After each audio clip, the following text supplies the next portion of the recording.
Welcome back to the Truth About Utilization Management, what every nurse needs to know, presented by Healthcare Nurses Network and Nurses Link Up.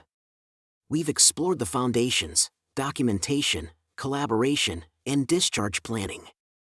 Now, in Episode 5, we focus on a pivotal role, the nurse manager. Are you a nurse manager or unit leader feeling caught in the daily firefighting trap, struggling to shift your team towards proactive utilization management?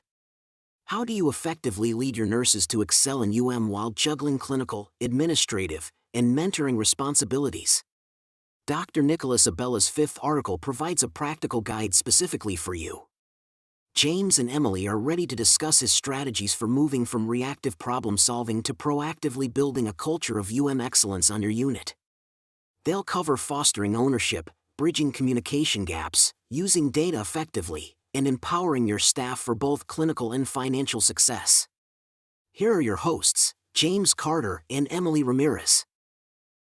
Hey everyone, and welcome back to the Healthcare Nurses Network podcast. We're thrilled to have you join us today for a deep dive into a topic that's absolutely crucial for any nurse leader out there. That's right. Utilization management, or UM for short. And we know what you might be thinking. Really? Another thing to add to my already overflowing plate. Oh, we hear you, loud and clear. But trust us on this one.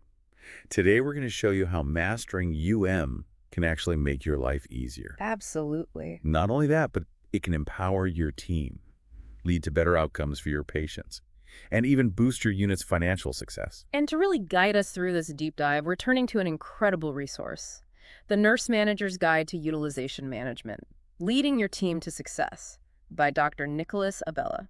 Now, before we jump into all the amazing insights from Dr. Abella's book, let's just take a moment to set the scene.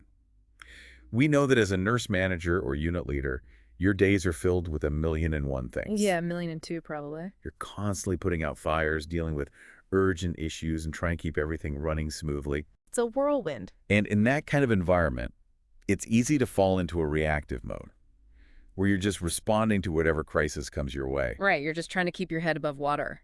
But here's the thing, and this is where some fascinating research comes in. This reactive approach can actually hinder effective utilization management. And this isn't just our opinion. We're seeing this reflected in recent studies by folks like Giordino and Wadhwa in 2023, Struthers and their team just this year, and even going back a couple of years to Anderson and Pant's work in 2022. Exactly. And what they're finding is that when we're constantly in that reactive mode, it can lead to a few key challenges. First off, there's often a lack of consistent understanding and application of principles by your team. Right. It's hard to make sure everyone's on the same page when you're all just trying to keep up.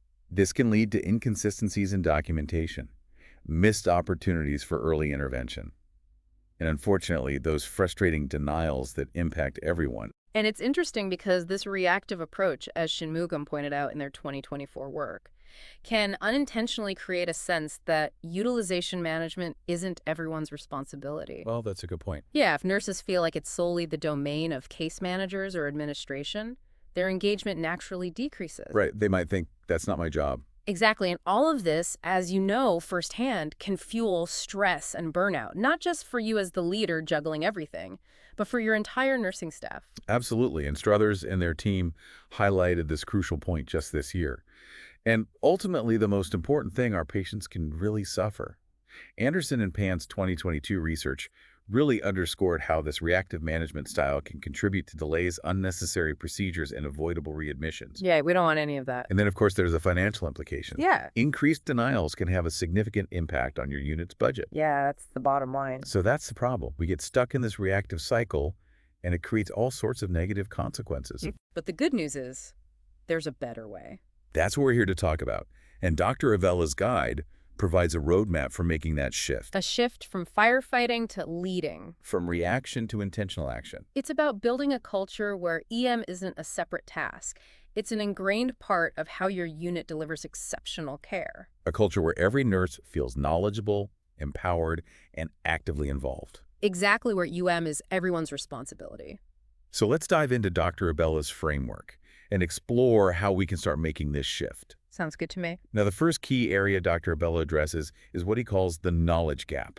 Okay, I like that. It's the assumption that a single training session automatically equips your staff with a deep understanding of Often that initial training, it really just scratches the surface. Right. You can't expect everyone to become experts overnight. Exactly. Ongoing tailored education is crucial for really embedding these principles and keeping everyone's knowledge up to date. Especially in a field like healthcare where things are constantly changing. Oh, absolutely. New guidelines and best practices are always emerging. So we need to make sure our understanding of keeps pace. And what's interesting? Some research suggests that those shorter, more focused micro-learning sessions delivered digitally throughout the week can actually be more effective for retention. Than those less frequent, longer in-services. Yeah, especially for busy nurses who are already juggling so much. That's a great point about microlearning. Mhm. So for a nurse manager listening in right now, what are some practical on-the-ground strategies they can implement to bridge this knowledge gap? Well, Dr. Abella suggests incorporating regular brief in-service sessions Okay. that focus on specific relevant topics. So for example, You could have dedicated sessions on clear medical necessity documentation, effective communication strategies with case managers, or even the nuances of successful discharge planning. I like that. And something he recommends that I think is particularly insightful is inviting your unit's case managers to actually present at these sessions. No, it's- Yeah, it fosters that mutual understanding and helps break down those potential silos between nursing and case management. That makes a ton of sense. To hear it straight from the source, so to speak. Exactly. And what about from a broader organizational standpoint? What role can a chief nursing officer or CNO play in supporting this continuous learning for UMMs? Well, if we zoom out and look at the bigger picture, a CNO can make a significant impact by allocating resources for a comprehensive ongoing training program. Right, making it accessible to all nurses. Exactly. That sends a clear message about the organization's commitment to effective and provides the necessary infrastructure for consistent education. So it's not just a one-off training, it's a continuous process of learning and improvement. It's about building that culture of expertise. Absolutely. Okay, so we've tackled the knowledge gap. But Dr. Abella also emphasizes the critical need to foster a genuine culture of ownership among the nursing staff. Right. It's not enough to just tell people what to do. We need them to feel invested in Exactly, and to go beyond just following checklists. We want them to actively participate in optimizing patient care and resource utilization. So how can a nurse manager cultivate this sense of responsibility? It's all about empowerment.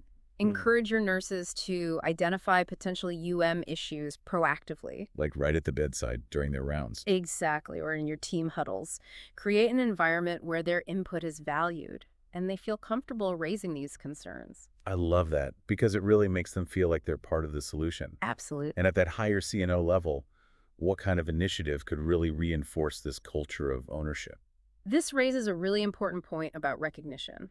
Establishing a system to acknowledge and reward nurses who demonstrate excellence in can be incredibly powerful. Oh yeah, those shout outs and kudos can go a long way. Absolutely. Positive reinforcement helps embed these behaviors and shows everyone what's truly valued within the organization. It's like saying, hey, we see you and we appreciate your efforts. Exactly. Okay, so we've covered knowledge and ownership, but there's another crucial piece of the puzzle. You nailed it. Specifically, that vital link between nurses and case managers. This is what Dr. Abella refers to as the communication conundrum. And why is this such a critical area for effective YAMA? Well, if we think about the bigger picture of team effectiveness, as Buljak Samardzig and their colleagues highlighted in their 2020 research, open and consistent communication is the bedrock. It's the foundation upon which everything else is built. Exactly. And when nurses and case managers aren't on the same page, it can lead to misunderstandings, delays, and missed opportunities for proactive intervention. So on a practical level within the unit, what does effective communication actually look like? Well, one strategy that can make a world of difference is implementing daily interdisciplinary huddles that specifically include the unit's case manager. So it's not just the nurses talking amongst themselves. Right. We want to break down those silos Yeah. and have everyone together at the table. And what are they discussing in these huddles? This dedicated time is for jointly reviewing each patient, discussing potential concerns proactively, and ensuring everyone has the same information. Oh, that's so smart. It can be truly transformative for a team. And from a larger organizational perspective, how can a CNO help bridge this communication gap across different departments? Creating both formal and informal opportunities for collaboration between nurses, physicians, and case managers in developing and refining protocols. So it's not just about top-down directives. Right. It's about involving everyone in the process. So there's a greater sense of shared understanding and commitment to those goals. I love that. So it's really about building those relationships and those lines of communication. Absolutely. Okay, so we've talked about knowledge ownership and communication, but now let's talk about data. Data. Because you can't really improve what you don't measure, right? Exactly. Dr. Abella highlights the power of data in UM. And what's fascinating here is the insight that data provides into your unit's performance and those areas for potential growth. So what key metrics should nurse managers be paying attention to? Things like average length of stay denial rates and readmission rates. Okay, those are all pretty standard metrics. Right, but they're crucial indicators. And the Healthcare Cost Institute's 2022 report really underscore the value of tracking this kind of data. Yeah, to identify trends and measure the impact of your interventions. So it's not just about collecting data. It's about using it to make informed decisions. And you know, it's interesting. Applying the Pareto principle here can be super effective. The Pareto principle. Remind me what that is again? It's also known as the 80-20 rule.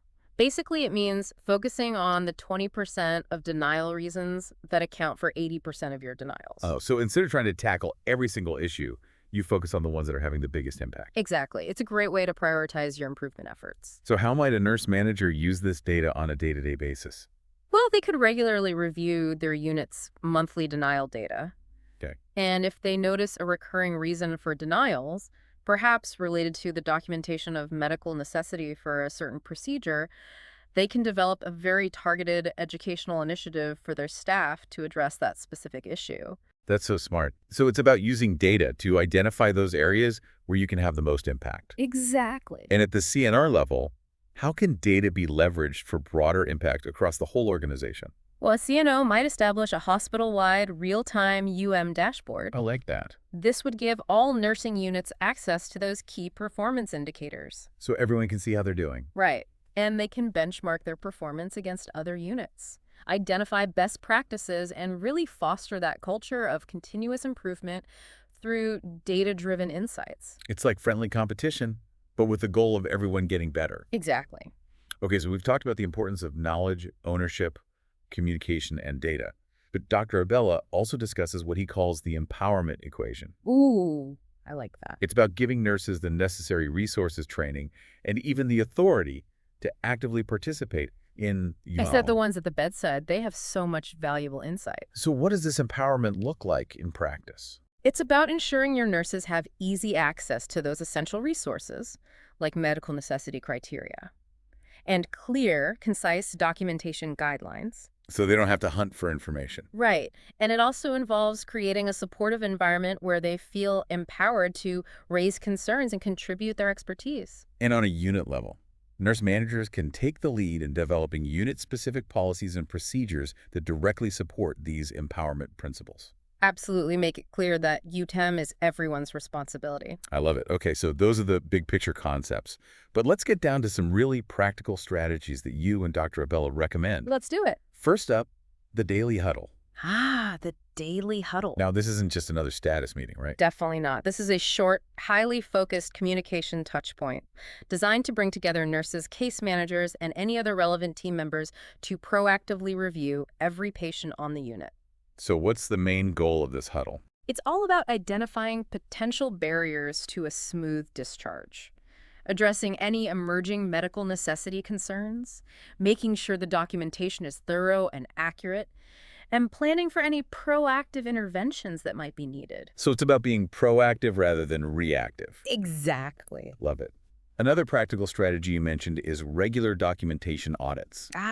The dreaded documentation audit. Now, for many nurses, the word audit can sound a bit intimidating. Oh, absolutely. So how can we frame these in a more positive light? Well, these audits shouldn't feel punitive at all. Right, we're not trying to catch people out. Exactly. They should be viewed as a valuable feedback mechanism for continuous improvement. I like that.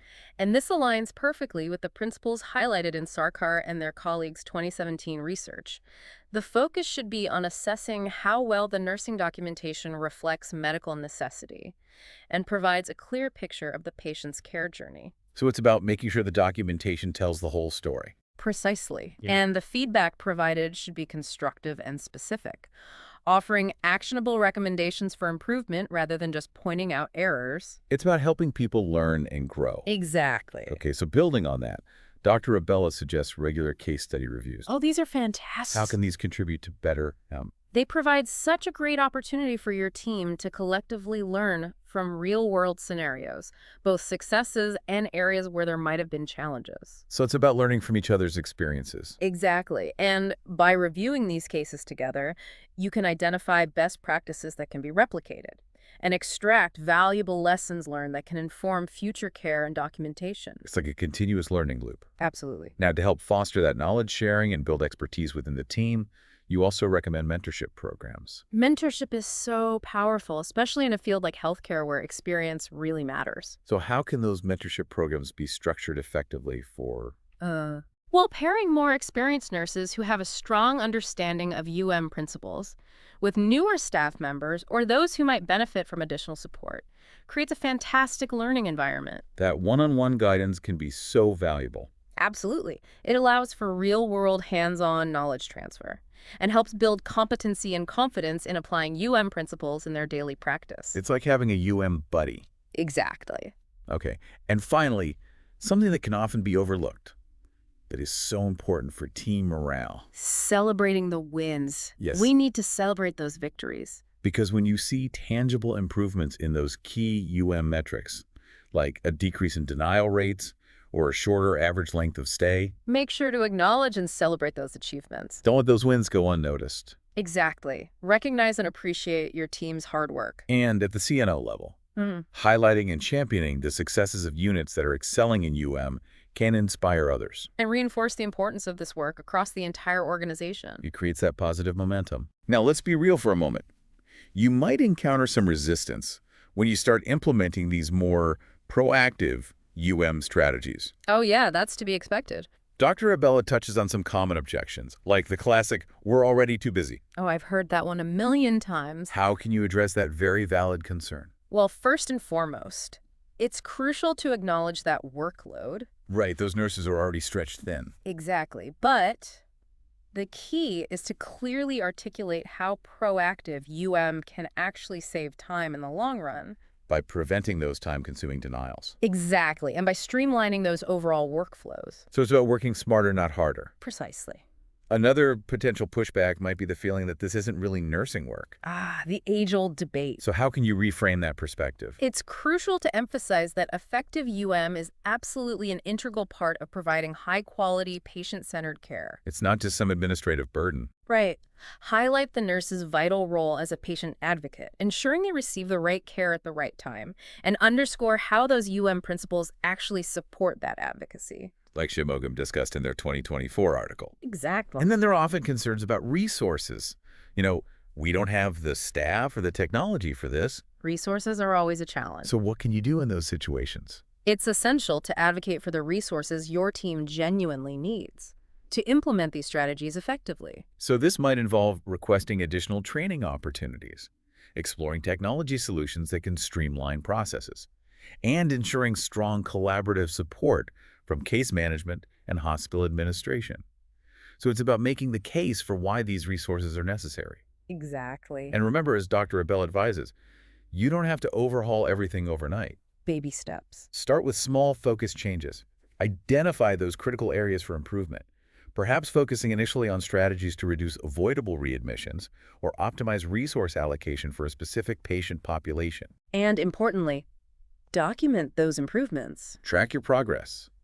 Because, as Bernstein and colleagues noted in their 2024 research on prior authorization, and as Struthers' 2024 work also suggests, even those small incremental changes can build significant momentum and demonstrate the value of this proactive approach. They show everyone that it's worth the effort. Exactly. And for even more in-depth guidance and practical tools to support you on this journey, be sure to visit healthcarenurses.net. You'll find a wealth of resources there, including articles, templates, checklists, and even a community forum where you can connect with other nurse leaders who are facing similar challenges. It's a great place to share ideas and get support. So effective, It truly is an ongoing journey, not a final destination. It's about continuous effort and a commitment to fostering that culture of proactive leadership.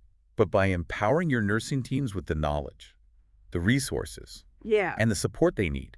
You can create a sustainable environment that significantly benefits both your patients and your units. It's a win-win. So thank you for joining us today for this deep dive into We encourage you to take those initial steps towards integrating these powerful strategies into your daily practice. Even if it's just one small change. Any progress is good progress. And remember, visit healthcarenurses.net for even more resources and to connect with that fantastic community of dedicated nursing professionals. We're all in this together. Thank you for listening to the Healthcare Nurses Network podcast.